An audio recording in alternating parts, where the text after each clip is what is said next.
Good evening आप सभी को। तो आज जो है कि बच्चों का 6वां क्लास है और 6वां क्लास में हम आज पढ़ाएंगे बच्चों को कुड।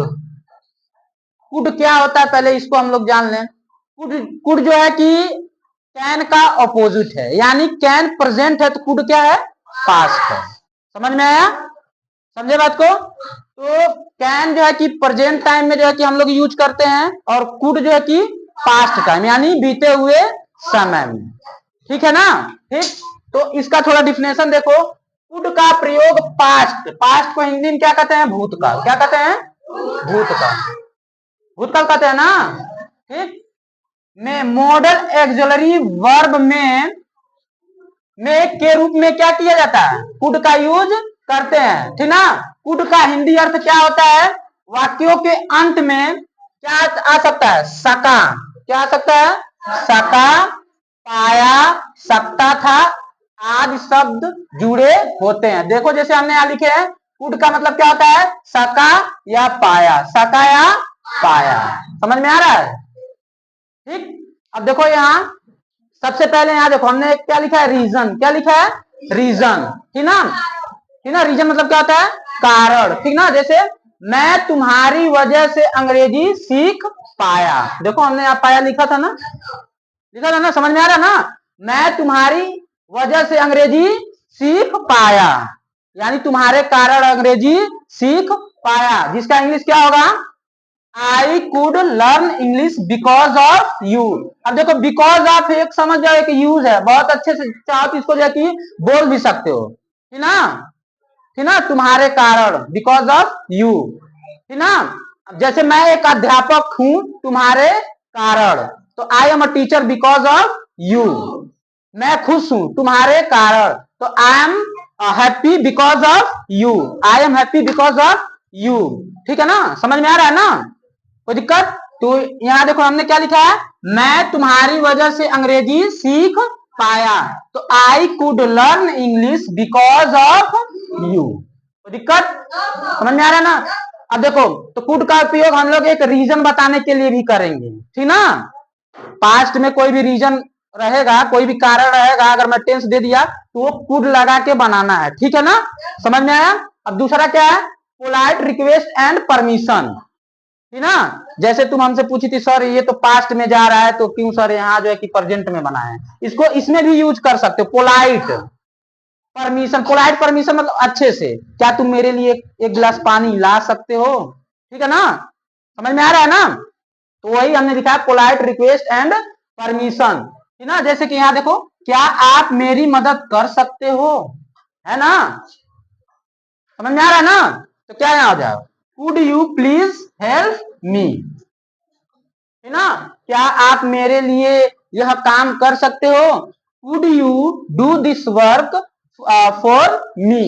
आ रहा समझ में? कोई दिक्कत? अब तीसरा क्या है, पास्ट एबिलिटी। पास्ट एबिलिटी बताने के लिए, यानी जो तुम बीते हुए समय में किए रहोगे, बीते हुए समय में। बीते हुए कल को हम लोग क्या बोलते हैं, पास्ट बोलते हैं। बीते हुए कल को क्या बोलते हैं, पास्ट। ठीक ना? जैसे यहां देखो, हम क्रिकेट खेल सकते थे।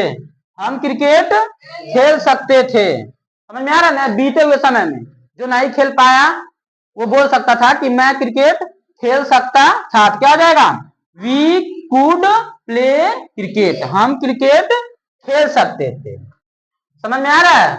मैं स्कूल जा सकता था।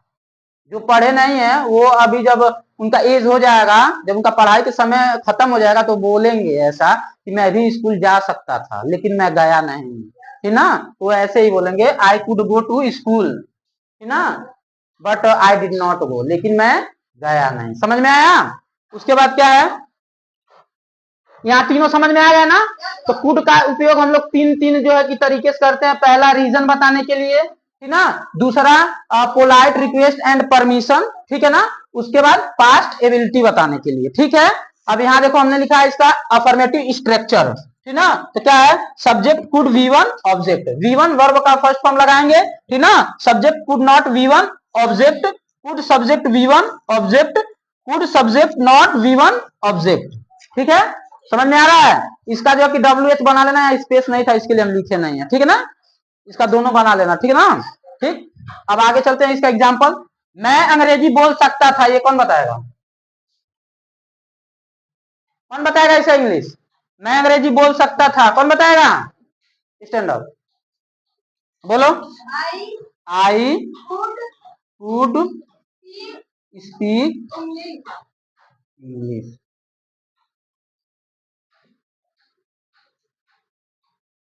बढ़ जाए, वेरी गुड। चलो, वह यहाँ आ न सका, वह यहाँ आ न सका, देखो हमने यहाँ लिखा है ना, समझ में आ रहा है? तो कौन बताएगा? वह यहाँ आ न सका, कौन बताएगा? कौन? कोई नहीं, तुम Sakshi. He could not come, very good, he could not come. कोई दिक्कत? समझ में आ रहा है ना? चलो बैठ जाओ, बहुत अच्छे। क्या हम मैच जीत सकते थे? यानी पास्ट की बात है, मैच कोई हार गया होगा तो तुम ऐसे खेले नहीं, हम नहीं तो हम लोग क्या होते, मैच जीत सकते थे, ठीक ना। ठीक, ये कैसे बनेगा? क्या हम मैच जीत सकते थे, कौन बताएगा? कोई? Gudiya? No? Vivek, tell me. हाँ, okay, loud speak. Could we win, win बोले हो? हाँ, वेरी गुड।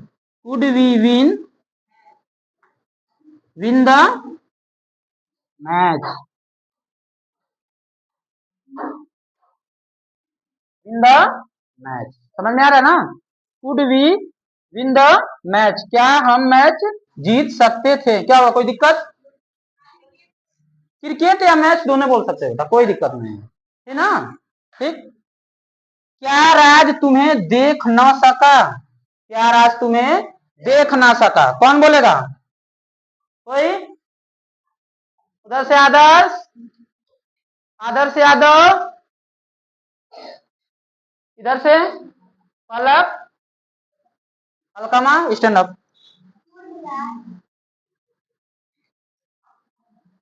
कुड राज, आगे चलो। नॉट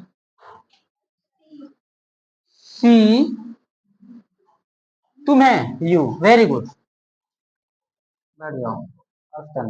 समझ में आ गया सबको? किसी कोई दिक्कत? क्या नाम है? क्रिस, कोई प्रॉब्लम? बना लोगे ना, कोई दिक्कत नहीं है? गुड़िया, सबको समझ में आ गया ना? अच्छा, दूसरी बात ये जान जाना बेटा, जब भी टेंस में अगर हम नाम अगर बोल दें, नाम अगर भले ही क्या के बाद है, लेकिन जब उसका स्पेलिंग तुम लोग लिखना तो पहला लेटर बड़ा ही लिखना, है ना।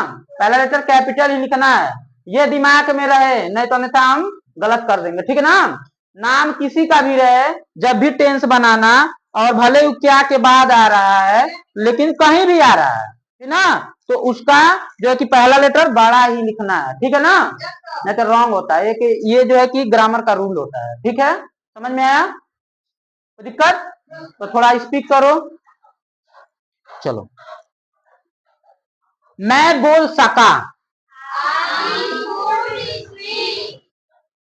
मैं जा सका, तुम आ सके, हम बोल सके, वह खा सका, राम खेल सका, तुम पूछ सके, you could ask, okay, but there is no energy in your self, है ना। थोड़ा लाउड स्पीक करो बेटा, है ना, एनर्जी, क्योंकि खाना वाना खा के आए हो कि नहीं, लाउड स्पीक करो। चलो, तुम यहाँ आ सके, तुम यहाँ नहीं आ सके, क्या तुम यहाँ आ सके, क्या तुम यहाँ नहीं आ सके। मैं इंग्लिश बोल सका, मैं इंग्लिश नहीं बोल सका, क्या मैं इंग्लिश बोल सका। क्या मैं इंग्लिश नहीं बोल सका? ओके, अभी मैं बस अफर्मेटिव बोलूंगा, तुम लोग को उसका जो है कि चारों का चार बोलना है, ठीक है ना? समझ में आ रहा? चलो, वह सो सका।